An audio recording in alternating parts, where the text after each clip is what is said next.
அகிலம் நியூஸ் நேயர்களுக்கு வணக்கம். இன்றைய இரவு நேர பிரதான செய்திகள். முதலில் தலைப்புச் செய்திகள். நாடு முழுவதும் 4000 தேர்தல் கண்காணிப்பாளர்கள் பெப்ரல் நடவடிக்கை. வாக்குச்சீட்டில் இதை செய்ய வேண்டாம், தேர்தல் ஆணைக்குழு வெளியிட்ட தகவல். கொழும்பு அதிவேக நெடுஞ்சாலையில் விபத்து, ஒருவர் உயிரிழப்பு.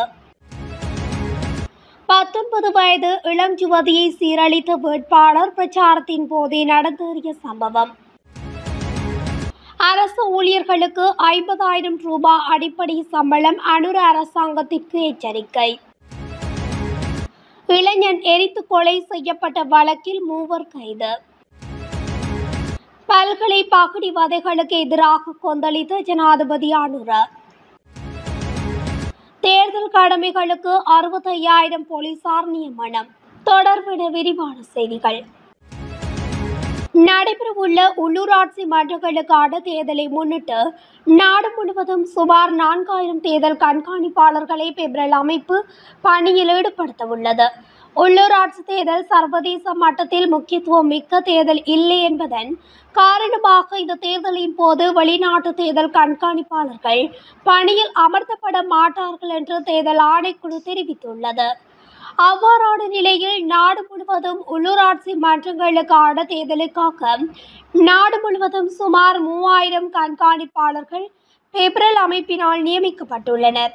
அதற்கு மேலதிகமாக தேர்தல் தொடர்பான நடவடிக்கைகளை கண்காணிப்பதற்காக 800க்கும் மேற்பட்ட நடமாடும் கண்காணிப்பாளர்கள் நியமிக்கப்பட்டுள்ளதாகவும் பெப்ரல் நிறைவேற்று பணிப்பாளர் ரோஹன் ஹெட்டியாராச்சி தெரிவித்துள்ளார்.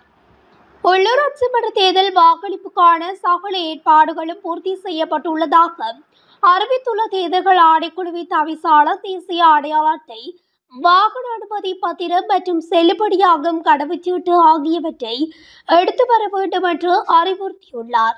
வாக்களிப்புக்கான தங்களுடைய ஆளடையாளத்தை உறுதிப்படுத்துவதற்காக அலுவலக அடையாள அட்டை, தேசிய அடையாள அட்டை பெறுவதற்காக விண்ணப்பம் செய்தமைக்கான பிரதி ஆகியவற்றை எடுத்து வர வேண்டாம் என்றும் கேட்டுக்கொண்டுள்ளார்.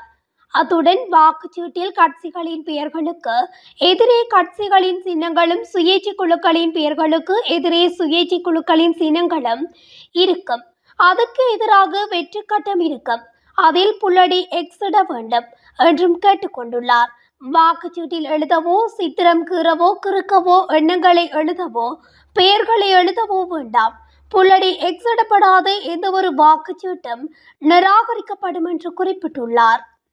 கொழும்பு அதிவேக வீதியில் கலகேந்திர பகுதியில் இடம்பெற்ற வாகன விபத்தில் ஒருவர் உயிரிழந்துள்ளதாக தகவல் வெளியாகியுள்ளது. பாதுகா காவல்துறை பிரிவுக்குட்பட்ட அவிசாவளை பகுதியில் இன்று இந்த விபத்து இடம்பெற்றுள்ளதாக தெரிவிக்கப்படுகின்றது.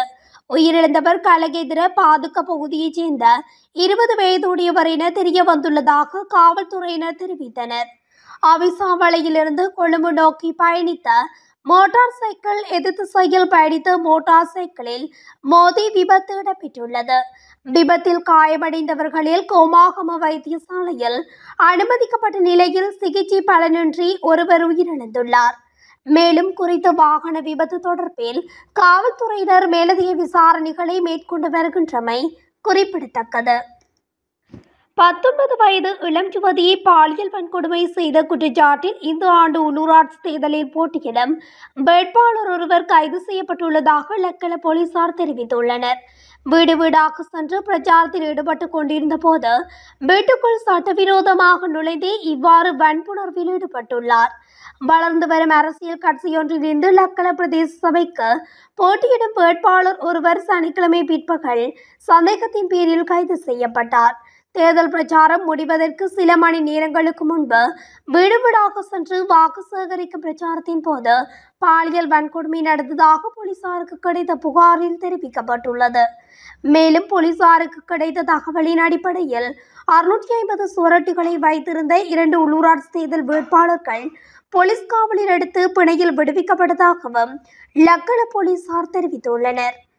அரசு ஊழியர்களின் அடிப்படை சம்பளத்தை 50,000 ரூபாய் வரை உயர்த்துமாறு பல்வேறு தொழிற்சங்கங்கள் ஒன்றிணைந்து அரசாங்கத்தை வலியுறுத்தியுள்ளன.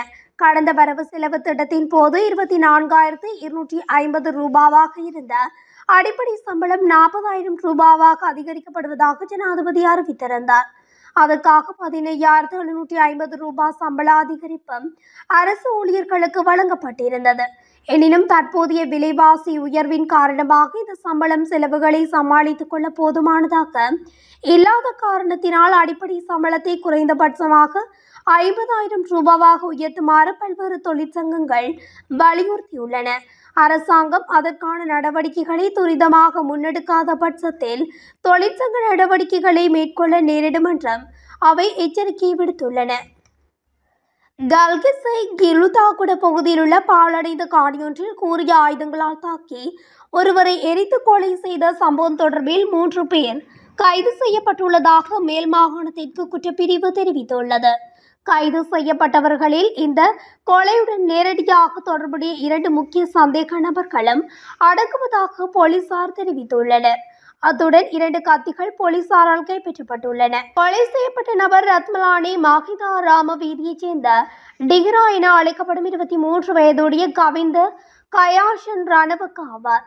குறித்த நபர் கொலை செய்யப்பட்ட பின்னர் மருத்துவ பாதாள உலகமற்ற சமூக ஊடக தளத்தில் பதிவிட்டதற்கமைய மேற்கொள்ளப்பட்ட விசாரணையில் சடலம் கண்டுபிடிக்கப்பட்டது. இலங்கை பல்கலைக்கழகங்களில் புதிய மாணவர்களை கொடுமைப்படுத்தும் நடைமுறையை ஜனாதிபதி அனுரகுமார திசாநாயக்க கடுமையாக கண்டித்துள்ளார். தனியார் தொலைக்காட்சி ஒன்றில் ஒளிபரப்பான அரசியல் கலந்துரையாடலின் போது ஜனாதிபதி இந்த விவகாரம் குறித்து தனது கருத்துக்களை வெளிப்படுத்தியுள்ளார்.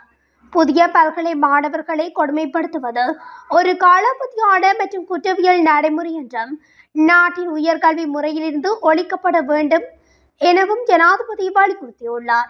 அதன்போது பேராதனை பல்கலைக்கழகத்தில் மாணவர் அமைப்புகளுடன் முன்பு நடத்திய கலந்துரையாடல்களை நினைவு கூர்ந்த அவர், மற்றொரு மாணவரை துன்புறுத்தவோ அல்லது தீங்கு செய்யவோ யாருக்கும் உரிமை இல்லை. மூத்தவராக இருப்பது ஒரு புதிய மாணவரை துஷ்பிரயோகம் செய்ய அதிகாரம் அளிக்காது என்று கூறி தனது நிலைப்பாட்டை தெளிவுபடுத்தியுள்ளார். சப்ரகமுவ பல்கலைக்கழகத்தில் 2ஆம் ஆண்டு மாணவர் ஒருவர் தொடர்பான துயர சம்பவம் தொடர்பாக கருத்து வெளியிட்ட ஜனாதிபதி அனுர இந்த சம்பவம் கடுமையான விமர்சனங்களை தூண்டியுள்ளதாகவும் அது குறித்த விசாரணைகள் இடம்பெற்று வருவதாகவும் தெரிவித்துள்ளார். அத்துடன் சம்பந்தப்பட்ட மாணவர் 1ஆம் ஆண்டு மாணவர் அல்ல, 2ஆம் ஆண்டு மாணவர் என்பது சமூகத்தின் தன்மை குறித்த சந்தேகங்களை எழுப்பியுள்ளதாகவும் ஜனாதிபதி குறிப்பிட்டுள்ளார். பகடிவது என்பது வெறும் ஒழுக்காற்று பிரச்சினை மட்டுமல்ல, குற்றவியல் பிரச்சினை என்றும் ஜனாதிபதி திசாநாயக்க சுட்டிக்காட்டியுள்ளார். இதன்படி இந்த குற்றங்களை குற்றவியல் சட்டத்தின் கீழ் கையாள வேண்டும் என்றும் அது ஒரு பல்கலைக்கழகத்திலோ அல்லது வேறு எந்த நிறுவனத்திலோ நடந்தாலும் சட்டம் பொருந்த வேண்டும் என்றும் அவர் வலியுறுத்தியுள்ளார். எதிர்வரும் உள்ளூராட்சி மன்றங்களுக்கான தேர்தல் கடமைகளுக்காக சுமார் 65,000 போலீஸ் உத்தியோகத்தர்கள் கடமையில் ஈடுபடுத்த உள்ளதாக தெரிவிக்கப்பட்டுள்ளது. கொழும்பில் நடைபெற்ற செய்தியாளர் சந்திப்பில் வைத்து போலீஸ் ஊடக பேச்சாளர் சிரேஷ்ட போலீஸ் அத்தீட்சகர் புத்திக மணதுங்க இதனை தெரிவித்துள்ளார். அத்துடன் தேவைப்பட்டால் போலீசாருக்கு மேலதிகமாக இராணுவத்தினரும் தேர்தல் கடமைகளில் ஈடுபடுத்தப்படுவார்கள் எனவும் அவர் குறிப்பிட்டுள்ளார். அதற்கு வசதியான இராணுவத்தினரும் தயார் நிலையில் வைக்கப்பட்டுள்ளதாகவும் அவர் தெரிவித்துள்ளார். உள்ளூராட்சி தேர்தல் செயற்பாடுகள் தற்போது அமைதியாக நடைபெறுவதால் தேர்தல் சட்டங்களை மீறுபவர்கள் யாராக இருந்தாலும் அவர்களுக்கு எதிராக கடுமையான சட்ட நடவடிக்கை எடுக்கப்படும் என்றும் போலீஸ் ஊடக பேச்சாளர் தொடர்ந்து வலியுறுத்தியுள்ளார். இத்துடன் அகிலம் நியூஸின் இன்றைய பிரதான செய்திகள் நிறைவடைகின்றன. தொடர்ச்சியாக செய்திகளை அறிந்து கொள்ள அகிலம் நியூஸ் ஊடகத்துடன் இணைந்திருங்கள். நன்றி, வணக்கம். அகிலம், மாற்றத்திற்கான மக்கள் குரல். இந்த வீடியோ பிடிச்சிருந்தா லைக் பண்ணுங்க, கமெண்ட் பண்ணுங்க, ஷேர் பண்ணுங்க. மறக்காம கீழே இருக்க பெல் ஐகானை கிளிக் பண்ணுங்க.